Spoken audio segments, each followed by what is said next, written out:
L'industria soffre, ma l'artigianato veneto rischia anche di più. È un allarme vero quello lanciato oggi dagli artigiani in occasione della presentazione a Palazzo Balbi di 2 seminari di studio che si terranno a novembre e a dicembre. Se nei primi 6 mesi dell'anno l'EBAV, l'ente bilaterale dell'artigianato veneto, ha accettato 15.000 richieste di cassa integrazione in deroga per dipendenti rimasti a un tratto senza lavoro, nelle prossime settimane i disoccupati potrebbero diventare 21.000. La occupazione dipendente dalle imprese artigiane sia calata di almeno l'8%. Questo è un dato che risale all'inizio di settembre, alla fine di agosto, alla fine di settembre.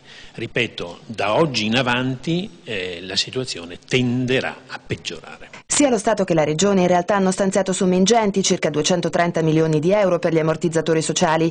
Il problema è che ora i contributi stanno per finire. Terminati i 180 giorni della cassa integrazione, cosa succederà? Se un'impresa dopo 180 giorni non è in grado di riprendere la propria attività, non può più utilizzare lo strumento dell'ammortizzatore sociale e quindi è costretta a scegliere: o li tiene, ma è molto difficile, oppure licenzia.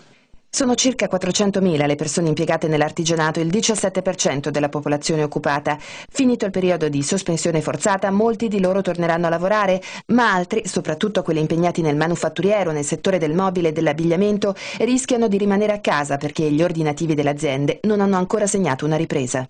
Chiaramente la ripresa anche economica in essere non permette una ripresa automatica della parte occupazionale, quindi è chiaro che quello è un intervento che è sotto attenzione, però ricordo anche che c'è la disponibilità di nuove risorse anche da parte del Ministero e quindi le attenzioni a continuare quegli strumenti che sono in campo. Intanto la Regione promette di lavorare sugli incentivi, sulla semplificazione delle pratiche burocratiche e soprattutto su una proposta di legge che modifichi l'inquadramento giuridico delle imprese artigiane, che andrebbero classificate non in base alle dimensioni, ma secondo il valore aggiunto che tante aziende locali offrono nei prodotti e nei servizi.